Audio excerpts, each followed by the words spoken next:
maior Milan de todos os tempos, de 2 rebaixamentos no início da década de 80 até a chegada do Silvio Berlusconi e no final dos anos 80 com Arrigo Sacchi, campeão da Liga dos Campeões, com um time extraordinário, repleto de craques, mais de 11 jogadores extra-classes. Vou te contar essa façanha do Milan, campeão europeu na temporada 88-89. Se liga só nesse vídeo. Com a chegada do técnico Arrigo Sacchi, ele que teve uma grande passagem de destaque no Parma, mudou a história do futebol com um time revolucionário esse do Milan, repleto de craques em todas as posições e de um trio de holandeses poderosíssimo, que havia sido campeão da Eurocopa de 88. As lendas Rijkaard, Van Basten e Gullit eram as cerejas do bolo desse time do Milan, campeão da Liga dos Campeões, que na época era chamado de Taça dos Clubes Campeões Europeus, um nome bem diferente. Vale a gente destacar nesse período histórico do Milan, que antes do sucesso desse título da Liga dos Campeões, o Milan viveu os anos 80 muito maluco. Teve um início de década tenso, com 2 rebaixamentos, um em 1980, um esquema que ficou conhecido como Totoneiro, e depois na temporada de 82, com uma campanha horrível, péssima, no campeonato italiano. As coisas só melhoraram a partir de 86, com a chegada do Silvio Berlusconi à frente do Milan, o cara que manda e desmanda na Itália. Nesse período é até o momento que ele esteve vivo, uma das grandes figuras ali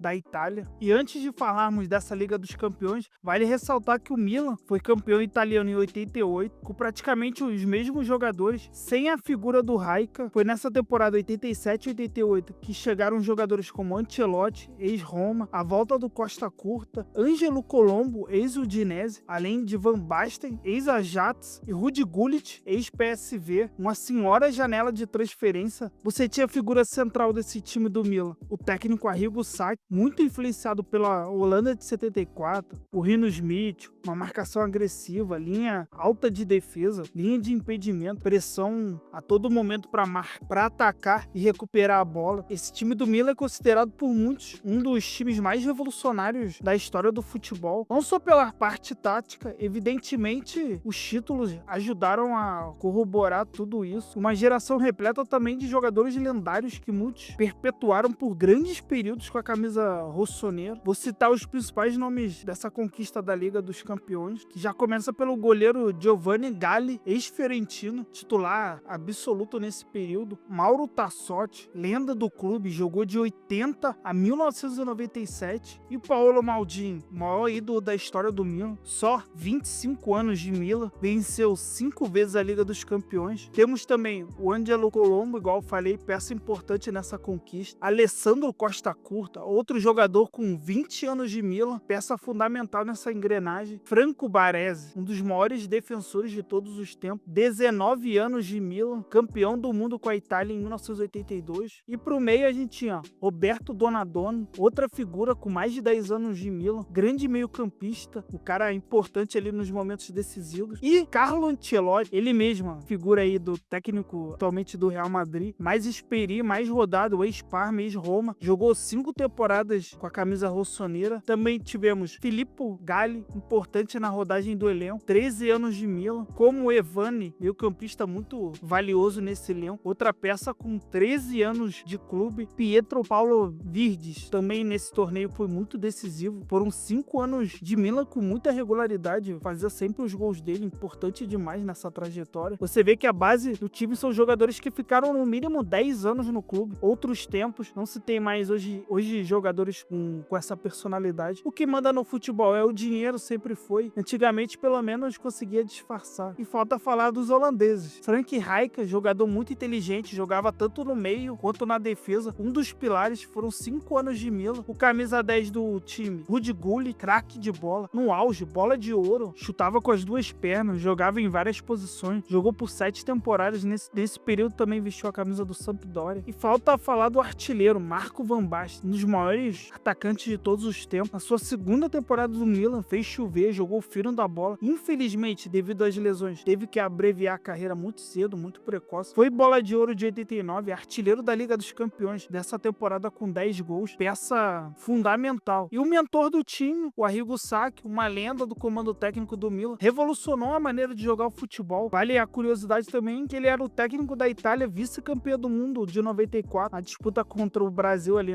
quando perdeu nos pênaltis. Roberto Baggio mandou lá na lua. A Liga dos Campeões, que era bem diferente do que a gente vê hoje em dia, era um torneio mata-mata, bem curtinho, parecendo com a Copa do Brasil. 5 fases. Você começava ali na primeira fase, depois oitavas de final até a final. Você tinha praticamente os campeões de cada país, por isso que era um torneio bem enxuto. E o Milan, essa história se deu bem.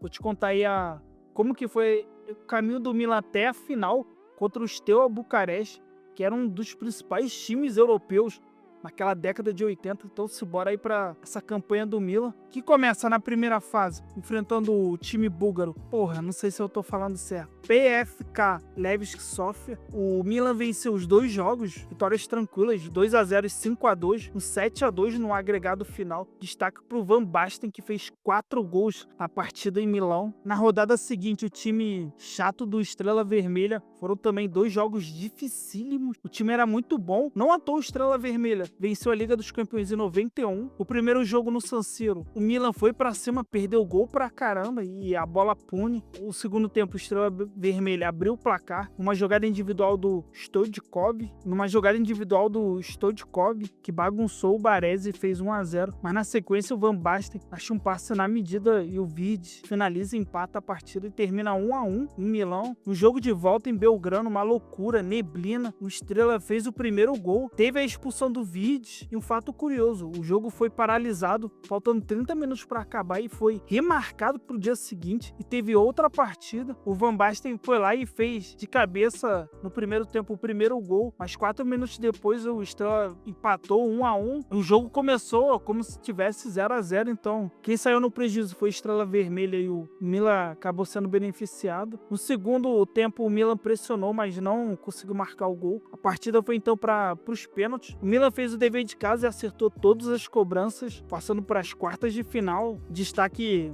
nos pênaltis, evidentemente, para o goleirão Galli, defendeu 2 cobranças. Nas quartas de final, o time alemão do Werder Bremen, outra pedreiraça, um time fortíssimo defensivamente. Naquele período havia vencido o campeonato alemão de 87 e 88, foi por isso que deu a credencial de jogar a Liga dos Campeões, quebrando a hegemonia do Bayern de Munique. O primeiro jogo aconteceu na Alemanha, empate por 0-0. Muitas polêmicas nessa partida, teve um gol mal anulado do Milan, o Werder também foi prejudicado. O goleirão Oliver Heck assegurou o empate. No estádio San Siro, em casa, o Milan fez o dever de casa e venceu pelo placar mínimo de 1-0, gol do Van Basten. A classificação era importante. Na semifinal, o Real Madrid, que era o atual pentacampeão espanhol, 2 semifinais na sequência de Liga dos Campeões. Time cheio também de jogadores importantes, Butragueño, o Hugo Sanz, o Bernard Schuster, o Manolo Sanz. Primeiro jogo no Santiago Bernabéu, quase 100 mil pessoas. O Milan foi melhor no jogo, controlou o meio de campo, mas o Real saiu na frente com o gol do Hugo Sanz no primeiro tempo e depois no segundo tempo foi a vez dele, Van Basten, fez o gol de empate, aparecendo nos momentos decisivos. No jogo de volta no San Siro foi um atropelo, uma surra. O Milan do Arrigo Sacchi humilhou o Real Madrid 5-0. Você não tá surdo não, foi um 5-0. Gols do trio holandês, Rijkaard, Gullit e Van Basten. O Ancelotti fez o primeiro gol e o Donadoni fechou o caixão 5-0 na final, que aconteceu no Camp Nou, estádio do Barcelona, contra o Steaua Bucareste, que eu falei no começo do vídeo, que havia vencido a Liga dos Campeões em 86, por isso que eu falo que não era galinha morta. Além do time do Raj, a lenda romena, que jogou muito na Copa de 94, eu ainda vou fazer um vídeo pra falar dele. Vinha de uma sequência de mais de 100 jogos sem perder na Liga, isso eu achei muito absurdo. Pessoal, por isso que pode achar que era moleza, mas todo mundo tava falando que seria uma partida bem complicada. Mas o Milan não tomou conhecimento. Em 46 minutos, matou o jogo 4-0 numa final. Um jogo absurdo demais, com 2 gols do Gullit e 2 do Van Basten. Todo mundo jogou muito. O Ancelotti, que teve um papel de marcar ali o Raj, marcou com enorme maestria, jogou demais. O Milan, que não ganhava a Liga dos Campeões desde 69, viu esse título que foi a cereja do bolo para a conquista desse time fantástico. Do Arrigo Sacchi, do próprio Silvio Berlusconi, que investiu pesado. Ele falou bastante, cumpriu com a promessa de fazer um Milan forte e vencedor. Era a época de ouro do futebol italiano, que aconteceu até o início ali dos anos 2000. com a Juventus, Inter de Milão, Roma, Lazio, Fiorentina. Então era muita gente boa, muitos times fortes. O Milan estava nesse contexto. A gente viu que vários jogadores ali importantes estavam nesse Milan, desde o Baresi, Maldini, Costa Curta, o Donadoni, o próprio Carlo Ancelotti e o trio de holandeses. Então, um time histórico aí. Quem se lembra muito bem, pode deixar aí a sua contribuição nos comentários.